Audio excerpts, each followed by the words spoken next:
faculdade, gente, geralmente alguém está fazendo alguma coisa. Geralmente alguém iniciou uma faculdade, geralmente alguém, sei lá, iniciou algum estudo, alguma coisa, algum curso. Só que a grande questão não é o início.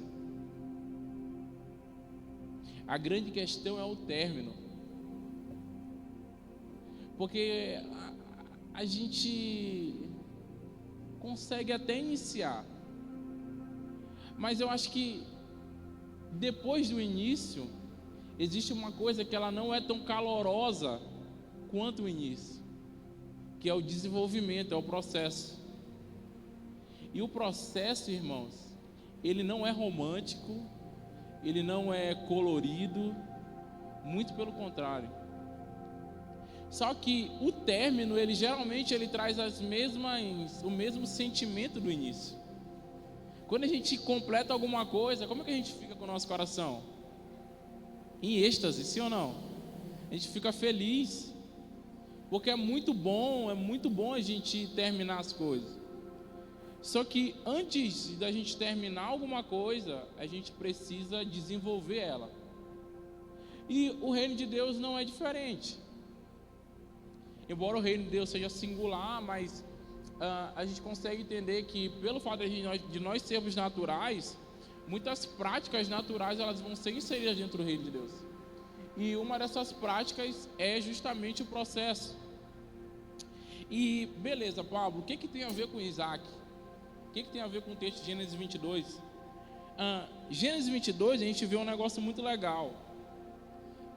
Abraão, a Bíblia diz, a epígrafe do texto diz que Deus prova Abraão. Irmãos, deixa eu te falar um negócio. A primeira coisa, eu vou soltar uma chave.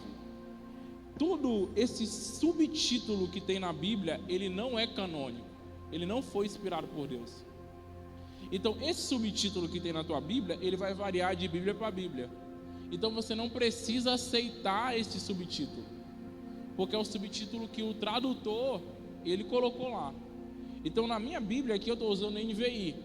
Então o tradutor dessa versão, ele colocou essa epígrafe, porque ele achava que essa epígrafe se relaciona melhor com o texto. Amém? Todos entenderam ou ficou confuso? Ficou fácil, né? E eu tenho preconceito contra a questão de Deus provar alguém, irmãos. Porque assim, pensa comigo. Primeiro, Deus é soberano, sim ou não? Segundo, Deus ele é onisciente, sim ou não? E a terceira coisa é que Deus tem tudo sob controle, sim ou não? Então, para que Deus vai provar alguém se ele já sabe o desenrolar de toda a história?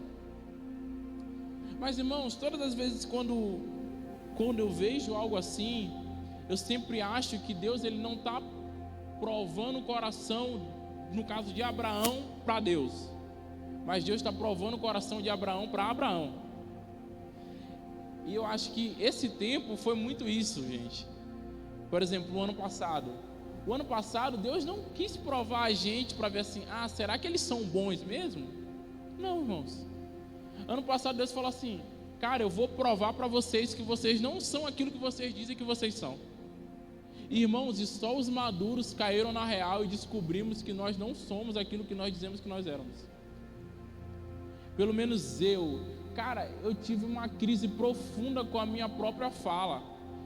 Irmãos, eu falo muito sobre oração, eu falo muito sobre ensino, sobre leitura. Só que eu vi que a minha vida de ensino, de oração e de leitura estava rasa dentro daquilo que eu falava. Então eu peguei e falei assim, então eu acho que eu mereço uma meta um pouco alta. E eu coloquei 24 livros em 6 meses, que daria um livro por semana.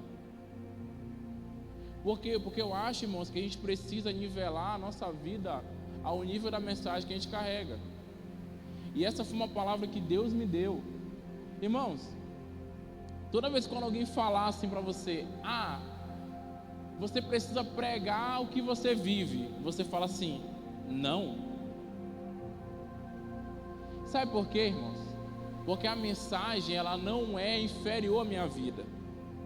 O correto não é pregar o que eu vivo. o correto é viver o que eu prego, porque a mensagem está acima de mim. Então, cada um aqui, ele carrega uma mensagem singular e única. Todo mundo aqui tem uma coisa que você faz bem. Então, a grande questão não é você pegar aquilo que você faz e botar a Bíblia para te apoiar, mas é olhar para a Bíblia e ver qual o modelo, para que você seja perfeito, não só diante dos homens, mas diante de Deus. Irmãos, eu já preguei em igreja com a mesma mensagem que eu falo aqui. Está todo mundo me ouvindo? Eu já preguei em igreja com a mesma mensagem que eu falo aqui, e as pessoas já olharam para mim torto. Mas só que o nível de aprovação, se aquilo que eu estou fazendo é correto ou não está indo daquilo que as pessoas falam, está indo daquilo que a palavra fala. E se a palavra me ampara, eu prossigo. Se ela me reprova, então eu cesso. Mas voltando para Isaac, como eu disse, a epígrafe do texto diz que Deus prova Abraão. Mas, irmãos, ali Deus não estava provando Abraão para Deus. Deus estava provando Abraão para Abraão. Porque durante toda a vida de Abraão, Abraão queria um filho de Sara. E eles tiveram um filho. Só que quando eles tiveram um filho, quando Deus deu para Abraão um filho, Abraão ganhou o filho, mas Deus perdeu Abraão. Porque aquilo que Deus deu, Abraão se relacionou com muita mais prudência do que aquilo com que Deus mesmo era para ele. E Deus leva a sério o relacionamento, irmãos. Se você olhar alguns textos atrás, alguns capítulos atrás, você vai ver que Deus ele iria destruir Sodoma e Gomorra. Só que Deus ele olha e fala assim: será que eu posso esconder alguma coisa do meu amigo Abraão? Não, eu vou contar para ele. Porque, irmãos, a forma como Deus trata os seus amigos é diferente como a forma como Deus trata qualquer um. E Abraão, se a gente vê no início do capítulo, Abraão, Deus aparece para ele. Na verdade, a Escritura diz que Deus aparece e junto com Deus 3 homens. Eu sou meio místico, então acredito que o Pai, o Filho e o Espírito Santo apareceram para ele. Alguns teólogos acreditam que não, mas bora ficar com o que eu disse, bora só fazer de conta que é. E sabe o que Abraão fez? Abraão ele levantou um altar, fez um sacrifício, recebê-los em casa, falou assim: eu não quero que vocês partam antes que eu te ofereça alguma coisa. Aí no final de tudo Deus fala assim: esse cara é meu amigo, e eu não posso fazer alguma coisa sem contar com ele. Então no decorrer da história, Abraão ganha Isaac. Só que, como eu disse, Deus perdeu Abraão quando Abraão ganhou Isaac. Então os dois estão subindo no monte, e Deus fala assim: Abraão, eu quero que você me dê o seu único filho. Se a gente for ver no verso 22,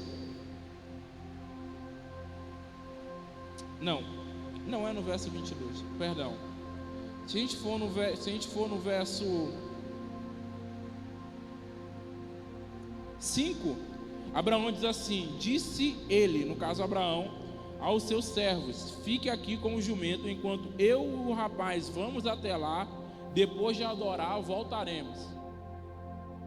Uma vez o pastor falou isso, falou assim: irmãos, como é que Abraão tinha tanta convicção que ele iria voltar com Isaac, se ele estava indo entregar Isaac? Porque antes de tudo, irmãos, Abraão ele resolveu essa questão. Ele resolveu a questão do seu coração. Ele devolveu o seu coração para ele. Então ele sabia que nada mais impedia. E esse mesmo pastor que fez essa análise, ele fala que a grande questão não é que Deus quer tirar alguma coisa de nós. Na verdade, Deus quer nos tirar das coisas.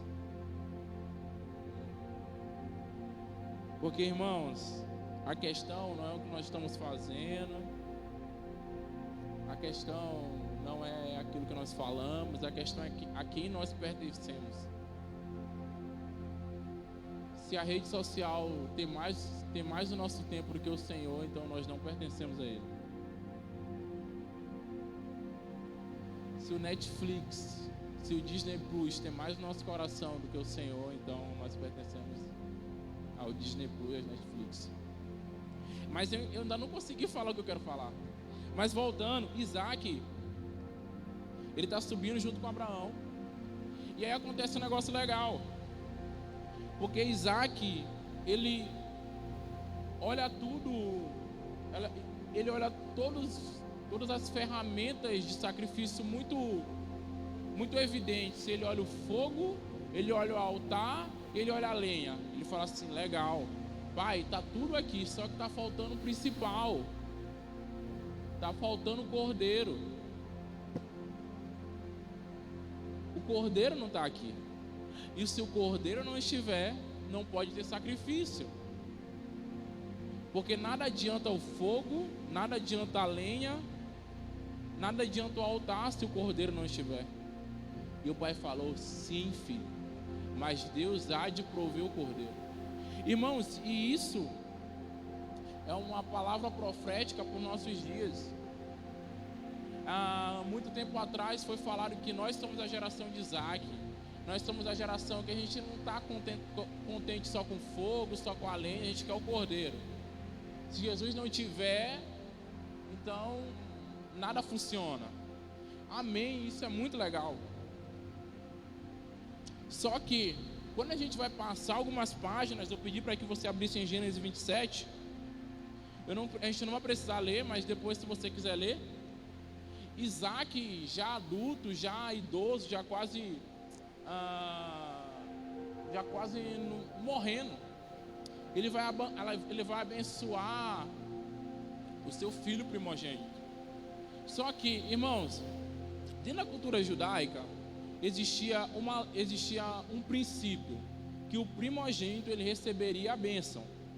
Então, não importa se o primogênito, se ele era o homem mais promíscuo, mais profano, a bênção era dele por direito, porque ele era primogênito. Só que Isaac fez diferente. Isaac, irmãos, ele falou assim: filho, vá, caça alguma coisa para mim, prepare para mim, e então eu te abençoarei. Sabe o que Isaac estava falando? Isaac estava falando assim, cara, você só vai ser abençoado se você satisfazer o meu ventre, se você satisfazer o meu apetite. Mas o que é mais espantoso é que esse homem, que a gente chama de hedonista, todo homem que é movido por prazer é chamado de hedonista.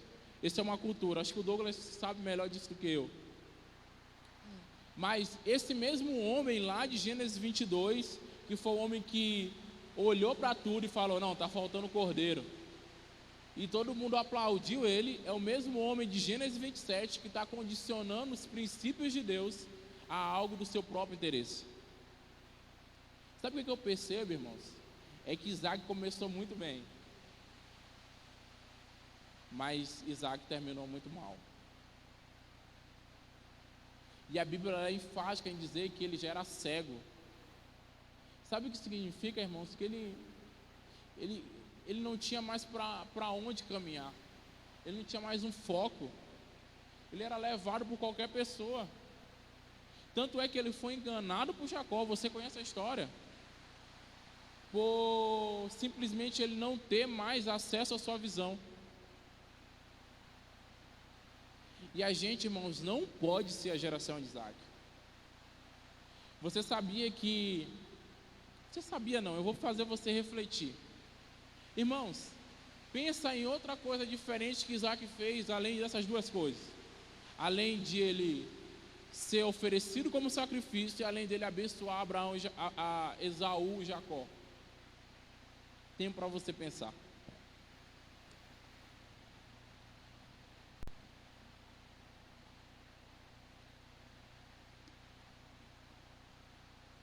Acabou o tempo. Só para pensar, gente, não é pesquisar na Bíblia não. Amém? Não precisa dar um de Bereia dessa vez. Irmãos, Isaac não aparece fazendo nada. Tanto é, quando a gente vai olhar para os textos, praticamente 12 capítulos de Gênesis vai falar sobre Abraão. Mais de 10 capítulos vai falar sobre Jacó. E somente 2 capítulos vai falar sobre Isaac. Sabe por quê? Porque Isaac não tinha crédito na vida, irmãos. Ele tinha um início muito bom. Mas ele teve um fim trágico. E sabe o que eu quero te incentivar hoje? Eu não quero te incentivar a não começar. A gente está no início do ano, é um primeiro culto. Deus tem muitas coisas para a gente, irmãos, eu acredito nisso. Mas a grande questão não é se a gente vai começar alguma coisa. A grande questão é se a gente vai até o fim. E a gente precisa ter clareza desde o início, para que a gente não pare no meio do caminho. Em Mateus 7, Jesus ele está encerrando o Sermão do Monte, e ele fala assim, que um homem prudente é assemelhado a aquele que ouve as minhas palavras e as coloca em prática. E esse homem é como um sábio construtor que constrói a sua casa sobre a rocha. E a gente sabe que depois disso Jesus ele apresenta outro cenário e fala que um homem negligente é o homem que constrói a sua casa sobre a areia. Mas irmãos, pensa aqui comigo. Como é que a gente vai saber se o homem é prudente ou se o homem é negligente? Vamos supor que a gente tem 2 casas aqui. Agora eu vou fazer aquilo que eu sempre quis fazer. Eu sempre quis ilustrar durante uma mensagem, irmãos. Sempre. Vem cá, Douglas, vem cá, Mateus. Isso é meu sonho, gente. Tá gravando isso. Nossa. É porque eu não tenho estrutura para fazer isso, sabe? Irmãos, vamos supor que o Douglas ele é a casa edificada sobre a rocha. E o Mateus é a casa edificada sobre a areia. Irmãos, você olhando, as 2 casas, elas estão firmes, sim ou não? Como você vai identificar qual é a prudente e qual é a negligente?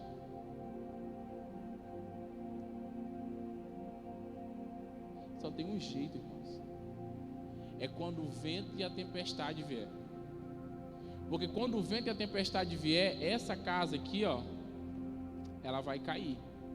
Mas essa casa aqui, ó, ela vai permanecer. Mas até que venha o vento e a tempestade, as 2 casas estão em pé. Então a gente só pode avaliar se um homem, se ele é prudente ou se ele é insensato ou se ele é negligente, quando ele está passando por provação. E essa provação é aquilo que a gente mais vai ter no desenvolvimento daquilo que a gente iniciou. Obrigado, meus atores. A provação, irmãos, é aquilo que a gente mais vai ter durante o processo. Só que se eu sou um homem prudente, eu não vou cair com o vento e com a tempestade. E a gente precisa ter muita consciência. O que eu estou falando aqui hoje é que a gente precisa começar como homens e como mulheres prudentes. Porque realmente Deus ele é um Deus de oportunidades. Eu quero abrir um texto com vocês. Eu não quero ser tendencioso no que eu vou falar, mas já vou ser no Apocalipse 21.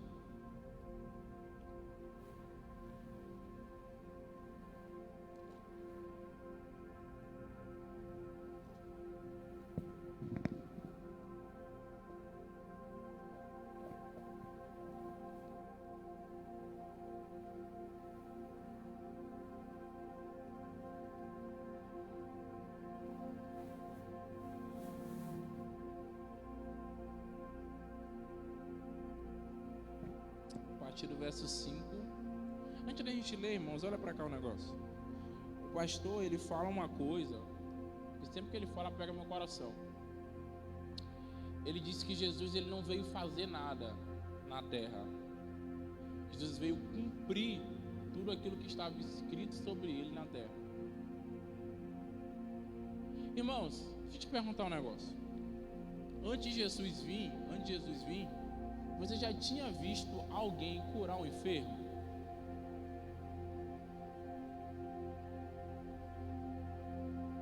Talvez tenha relatos, mas nada era tão evidente.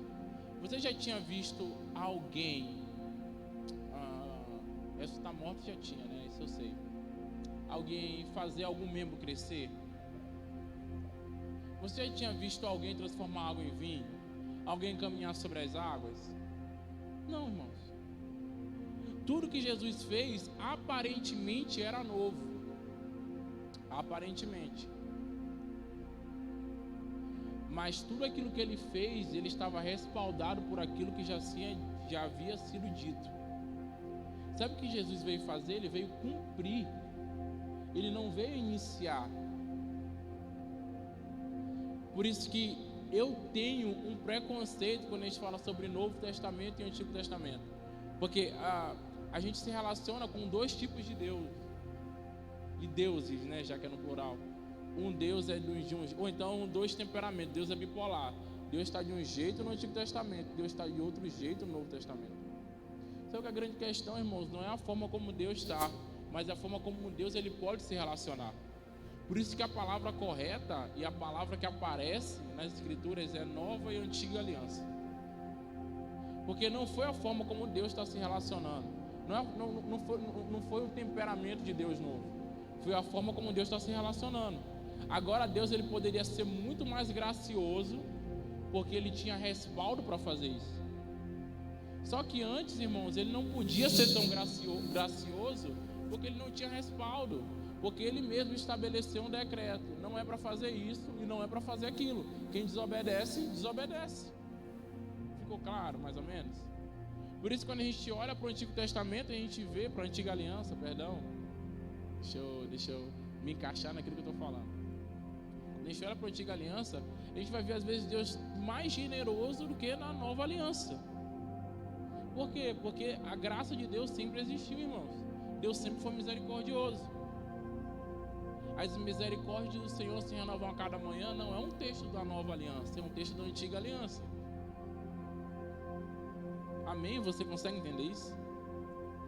Então, quando a gente olha para Jesus fazendo o que ele fez, a gente vai entender que Jesus ele não iniciou nada, ele cumpriu. Então Jesus ele tinha uma responsabilidade com aquilo que Deus começou. E a gente precisa ter essa mesma coisa, porque Deus é assim. Mas para transformar isso em palavras, vamos ler o verso 5. Diz assim: aquele que estava sentado no trono disse: eu estou fazendo nova todas as coisas. E acrescentou: escreva isso, pois estas palavras são verdadeiras e dignas de confiança. Disse ainda: está feito, eu sou o alfa e o ômega, o princípio e o fim. E quem tiver sede, darei de beber gratuitamente da fonte da água da vida. O vencedor herdará tudo isso, e eu serei Deus, seu Deus, e ele será meu filho. Irmãos, a primeira coisa é que Deus ele fala que ele faz novas todas as coisas, e não que ele faz coisas novas. Existe uma diferença. Quando eu faço nova todas as coisas, quer dizer que ele ressignifica as coisas. Quando ele faz coisas novas, é que realmente ele faz tudo novo.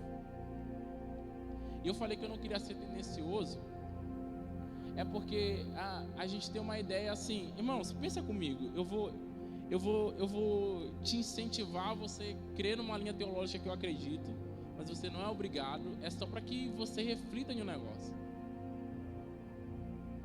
Por que Deus criaria a terra se ele iria destruir ela? Qual o propósito? Ele se enganou? Eis o dilema. Podem pensar. Essa daí pode ficar para casa. Porque se ele se arrependesse de alguma coisa que ele fizesse, ele destruiria o homem na queda do homem. E a grande questão da terra e de toda a criação não é um problema da terra e de toda a criação, é um problema do homem e de seu governo. Então eu não acho lógico Deus destruir a terra porque Ele simplesmente deseja um lugar novo para a gente. Se a gente for ler o primeiro versículo de Gênesis 21, a Bíblia diz: então vi novos céus e nova terra, pois o primeiro céu e a primeira terra tinham passado, o mar já não existia. Vi a cidade santa, a nova Jerusalém, que descia do céu da parte de Deus. Então, quando a gente vê a cidade que Deus edificou para que o homem viva eternamente, ela não está subindo, ela está descendo. Ponto. Não quero ser tendencioso com vocês, amém? Mas, voltando para o que eu estou falando, a grande questão, irmão, não é que Deus ele está desejando, ele viu que algo deu errado, então vou acabar com tudo e vou fazer alguma coisa nova. Não, ele fala que ele faz nova todas as coisas. Então ele ressignifica as coisas. Essa é a primeira coisa que a gente precisa entender. E depois ele fala que ele é o alfa e ele é o ômega, ele é o princípio e ele é o fim. E ele fala que ele vai não sei falar a palavra, deixa eu ver aqui. Ele vai, essa é a palavra, encaixaria perfeito. Ele vai dar recompensa, pronto. Ele vai recompensar todos aqueles que foram fiéis até o fim. E aquele que for fiel até o fim, ele herdará a coroa da vida. Então, irmãos, a gente vê que Deus ele é um Deus que ele honra ciclos. Ele honra não só o início das coisas, mas ele honra o fim das coisas. E a gente realmente está lendo o fim, a gente está lendo o penúltimo capítulo do último livro, e Deus dizendo: eu não só criei todas as coisas, mas eu também vou consumá-las. Eu só não dei início a todas as coisas, mas eu também vou cumpri-las. E a gente precisa ter esse coração. A gente precisa estar consciente, irmãos, que seja aquilo que a gente quer, seja aquilo que for, se a gente for iniciar para fazer, a gente precisa ir até o fim. Esse ano eu vou ler a Bíblia toda em forma cronológica, que faz com que você se situe melhor nos tempos. A Bíblia ela não é, a ordem dos livros ela não é cronológica, irmãos. Por exemplo, Jó, a gente acha que Jó ele está lá antes de Salmos. Só que Jó ele foi contemporâneo de Abraão. Então qual era o correto? Gênesis e Jó, né? Só que essa é a ordem canônica da Bíblia. E a gente não pode contestar isso, porque Deus quis assim e amém. Mas eu quero ler em ordem cronológica. Então, irmãos, custe o que custar. Mesmo que alguns dias eu esteja com dor de cabeça, mesmo que alguns dias eu não consiga ler, mas quando chegar dia 31 de dezembro, eu tenho que ter lido toda a Bíblia. Porque se eu não tiver lido toda a Bíblia no dia 31 de dezembro, eu não estou praticando as virtudes e os princípios que o meu Senhor pratica. Então, eu quero te encorajar muito. Eu sei que você tem algo que você quer iniciar esse ano. E agora você é um pouco coach. Eu quero te encorajar, faça isso. Comece, vá, mas tenha responsabilidade. Seja um homem e uma mulher, como Mateus 7 diz, alguém que está sendo construído sobre a rocha, alguém prudente, para que você não abandone aquilo que você começou no meio do caminho. E essa é uma palavra para a gente como tribo, irmãos. Sabe, eu não sei se você estava aqui quando a tribo ela teve os seus dias de glória, e que tinha muita gente. Mas, irmãos, sabe o que eu penso sobre isso? Todas as vezes quando a gente vê Deus fazendo alguma coisa na história, que a gente chama de avivamento, nunca foi porque as coisas estavam boas. Sempre foi porque as coisas não estavam boas. Eu não quero chamar de ruins, né? Mas sempre foi porque as coisas não estavam boas. Só que, além de ter o sentimento e a vontade de Deus para melhorar as coisas, existiam homens e mulheres que permaneceram fiéis àquilo que Deus queria fazer. Então, essa é a palavra que a gente precisa carregar como ministério. A gente precisa se apegar naquilo que Deus disse. A gente precisa se apegar que quando a gente olha para trás, nossa, já foram dias bons, mas Ele faz nova todas as coisas. Ele ressignifica as coisas. E sendo mais coach ainda, a glória da segunda casa é maior do que a primeira. Não menosprezando a primeira, mas isso dá a gente entender que o sentimento e o coração de Deus sempre é para frente. O sentimento e o coração de Deus sempre é inclinado a abençoar muito mais do que a amaldiçoar. E eu acho, irmãos, que acima de qualquer coisa que a gente vai conseguir mostrar para os homens é a credibilidade que a gente vai ter. Irmão, só pensa, a gente olhar para Giovana daqui a 3 anos, e a Giovana líder de louvor da tribo, e a tribo com 300 pessoas. E talvez alguém pode falar assim: Giovana, você só é líder de louvor porque você tem muita gente te aplaudindo. Mas Giovana falou: não. Eu já ministrei louvor para 5 pessoas aqui. E as pessoas vão olhar para a vida da Giovana e vão falar assim: Giovana, você tem toda a credibilidade para estar aí. Você tem toda a credibilidade para falar. Você tem toda a credibilidade realmente para liderar. Porque você permaneceu fiel àquilo que Deus disse, mesmo quando não tinha público. E essa foi a grande questão da vida de Jó, gente. Vocês lembram que eu falei sobre Deus tentar, Deus provar? Irmãos, Deus não precisava provar que Jó era íntegro. Deus disse que ele era íntegro. E Jó sabia como o coração dele era. Só que a grande questão é que a palavra que Deus disse sobre Jó não só afetou todo mundo, mas como até mostrou para Satanás que Jó era aquilo que Deus disse que ele era. Então Jó, ele foi até o fim, não era simplesmente porque ele era desapegado da sua família, das coisas que ele tinha, mas porque Deus disse que ele era aquele homem. E a gente passou alguns dias aqui ouvindo aquilo que Deus disse, aquilo que Deus está dizendo sobre nós. E aquilo que a gente precisa fazer agora é caminhar nisso.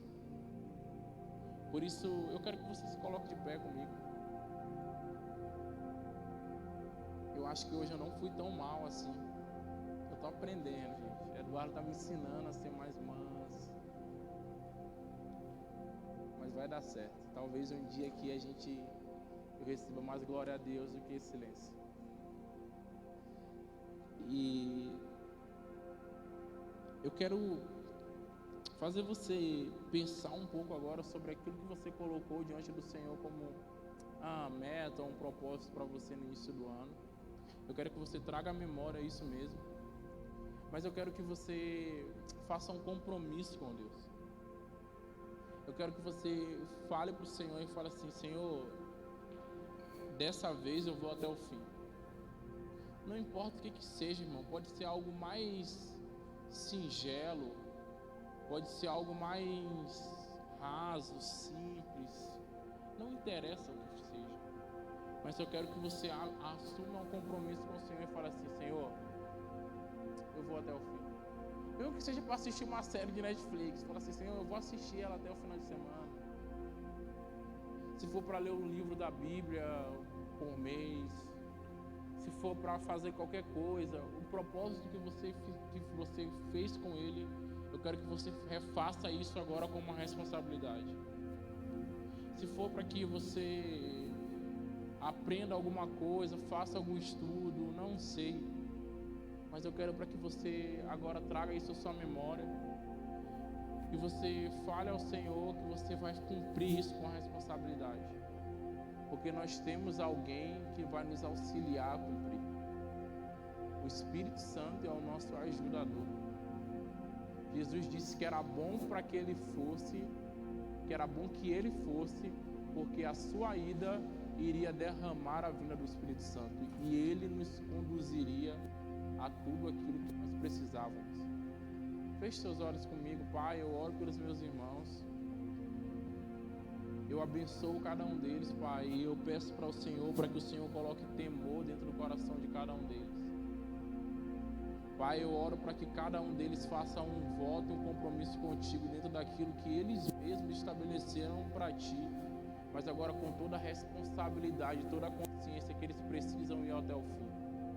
Eu encorajo cada um deles, Pai, eu libero o Seu Espírito sobre cada um deles, para que o Seu Espírito possa ajudá-los, para que Seu Espírito possa orientá-los e para que o Seu Espírito possa confortá-los. Pai, eu oro para que os olhos deles sejam tirados de toda a distração, para que os olhos deles sejam tirados de tudo aquilo que vai acontecer durante o processo, para que cada dificuldade não possa abalá-los, Senhor.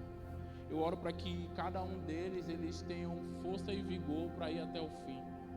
Eu abençoo os meus irmãos, para que eles completem o ciclo que eles iniciaram, para que eles tenham muito mais euforia para eles iniciarem novos ciclos contigo e terem um coração convicto que eles vão até o fim. Muito obrigado, porque você é um Deus que realiza sonhos. Muito obrigado, porque você é um Deus que sim, que faz cumprir aquilo que nós pedimos a você, e nós queremos ir até o fim. No nome de Jesus, Pai, esse é o nosso pedido. Amém.